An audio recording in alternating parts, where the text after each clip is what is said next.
there's actually 3 opportunities to get a Medicare card. 2 of those are wonderful, and 1 of those stinks. Okay, I'm going to show you which one you want to use and how to do that. All right, so getting a Medicare card. The second kind of enrollment periods have to do with other insurance. I strongly believe that it is unwise for most people to have Medicare A and B only. Too risky for that. There's just too much financial exposure with A and B only. And so most of you are going to need other insurance products. We call those advantage plans, prescription drug plans, supplemental plans. So you're going to need to enroll into those kind of insurance products. When do you do that? Well, they give you enrollment periods to do that. And you must get those products when they make those available to you.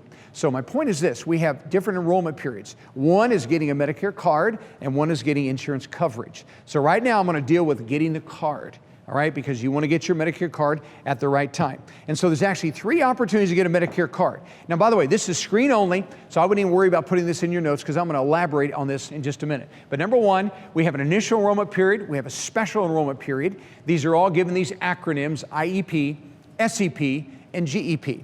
Now, 2 of these are great. That's the IEP and the SEP, and 1 stinks. I don't want anyone in this room to have to use the general enrollment period. You either need to use the initial or you need to use the special. I'm going to show you when and how you would use these particular enrollment periods. Okay, so let's look at the first one. That is called the initial enrollment period. What I want you to notice about this initial enrollment period is that it lasts for 7 months. So if I'm going to start Medicare at 65, and I have to self-enroll, this is the time in which I must do it. They give us 7 months to sign up, and those 7 months are 3 months before my 65th birth month, the month I turn 65, and then 3 months after. And what I want you to realize is if you have to come in during these 7 months, those 7 months, once they're gone forever. You're not going to get these back. So anyone starting Medicare at 65 comes in during the initial enrollment period. Now listen, if you are receiving Social Security benefits, this is the enrollment period that the government used on your behalf. They mailed you the card, enrolling you during your initial enrollment period. And so if you're going to keep the card, you're done with your enrollment. There's nothing you have to do beyond this. But if we're going to have to self-enroll at 65, this is the time we must do it. All right? Now, we highly suggest if you want to start at 65 that you enroll in the Medicare in advance. That means the 3 months before. Why? So that our coverage will begin the first day of the month that you turn 65. So if we need Medicare to start at 65, let's do it those 3 months before. Why does that matter? Because we don't want you to go without insurance.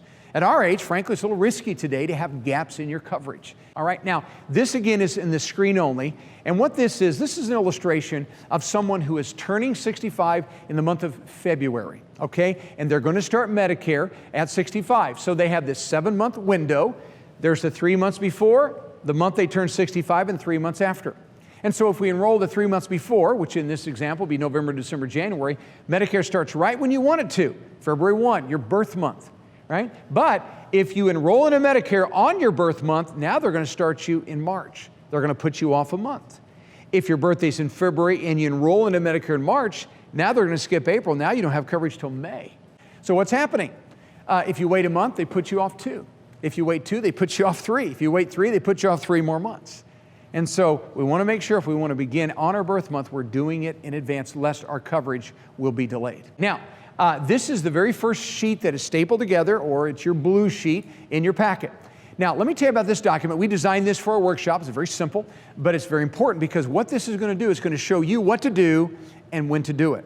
We find that there's people who figure out what to do, but they don't do it when they should do it, and they're penalized. And Medicare actually has 2 penalties right now that are lifetime. They never go away. So we don't want that to happen to you. So let's go through this timeline for you. Now, the very first vertical column is obvious. It is your birth month, right? So you can find the month in which you were born.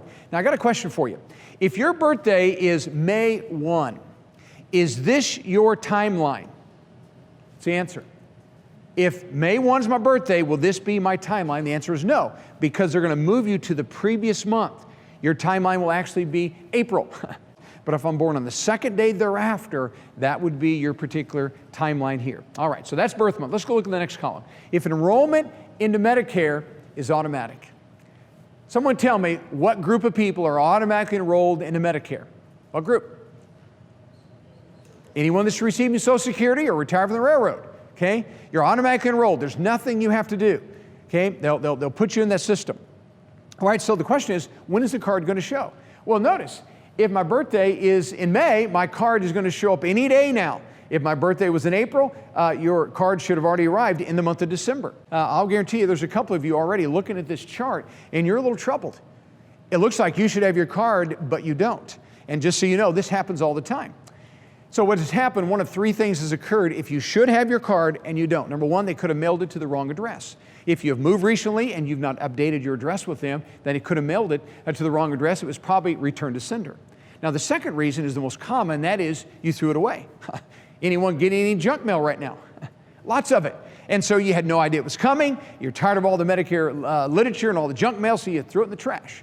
All right, now by the way, if you did that, don't panic. You can call Medicare or you can go online if you have an ssa.gov account and you can order a replacement card. Or thirdly, it could be if you're a pack rat and you're getting all this mail that's coming in and you're not opening and it kind of stacking up maybe on the kitchen table, I would suggest you go to the stack of mail, your card may be in there, okay? Honestly, we have people probably weekly that are in one of our offices and say, hey, I came to your workshop and I went home right afterwards and my Medicare card was in the stack of mail. Okay, so that's that column. Next column, it says here, if self-enrolling into Medicare, you have to self-enroll. Who is it that has to do that?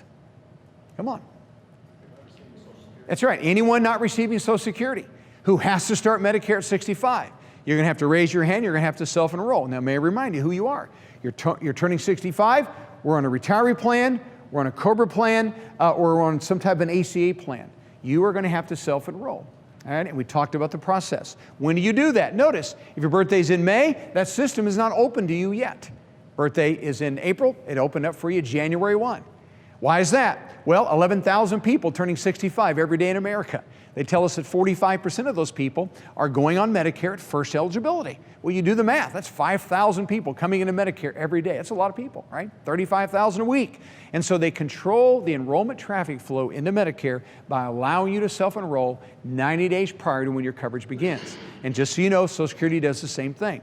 We don't apply for Social Security or Medicare 6 months in advance. We do that right around 90 days in advance of when we want our coverage to begin, all right? So that's the timeline for those of you that have to self-enroll. Last column, it says once Medicare enrollment is confirmed, then you can begin to look at all the other insurance products, Advantage plans, supplemental plans, drug plans. I'll talk about all of those during our workshop today. And the question is, well, when do you enroll into those? You'll notice, same thing, about 90 days. Prior to starting your coverage. We'll have people ask us all the time, when do we call you? I want to hear from you 60 to 90 days prior to when you want your Medicare coverage to begin. It's the perfect time to begin to plan, to begin to compare, choose plans, get enrolled, whether it's Medicare or your other coverages, so that when you're ready for Medicare, everything else that you need to go along with that other insurance will also go effective at the very same time. Now, that takes us to this next enrollment period. Now, I told you that there are 3 opportunities to get a Medicare card. 2 of those are great, and 1 of those stinks. This is the second great one. Okay, this is a good one called the special enrollment period. And it is for those who didn't enroll at 65. Why? Because they didn't need to. They continue to be covered by they or their spouse's employer-provided plan. And so my question to you is this: is everyone going to start Medicare at 65? No. We're eligible at 65. But many of you are not going to start at 65 because you or your spouse have an employer-provided plan that you like, and you're going to stay on that plan, which is certainly fine to do. But eventually, you will retire and you will lose that group employer-provided plan. All right? Now, up until just recently, the most elderly people that I ever personally put into Medicare were 2 sisters. One was 78 and one was 79. They worked for the same company and they retired the same time. They had never used Medicare before in their life, ever. Had a great group plan, didn't need to. Okay, well, that record was broken here just recently. Had a couple came in. She was 79 and he was 83. And she was the one who was working, covered by the group plan. She was actually an accountant, a controller for a company, been there 40 years. Okay, finally retired. And 79 and 83. And so the question is this: how does a 79-year-old lady and an 83-year-old gentleman come into Medicare with no penalties or no problems? They have to come in with this period right here. Could they come in using their initial enrollment period? No, that thing's long gone. That happens at 65, right? They didn't need insurance, so they're going to come in not with that enrollment period, but with this one called the special enrollment period. I look forward to having you join me in the next video so that you can continue learning the ins and outs of Medicare. When you're ready for personalized advice for your situation, all you have to do is go to MedicareSchool.com in order to get in touch with us. When you get there, you'll be given the opportunity to schedule a time to talk with an Enlighten You Medicare consultant. This is a completely free service for you and there's no strings attached. We'd love to answer your questions and if it makes sense, help you choose and get enrolled in the best plans for your needs.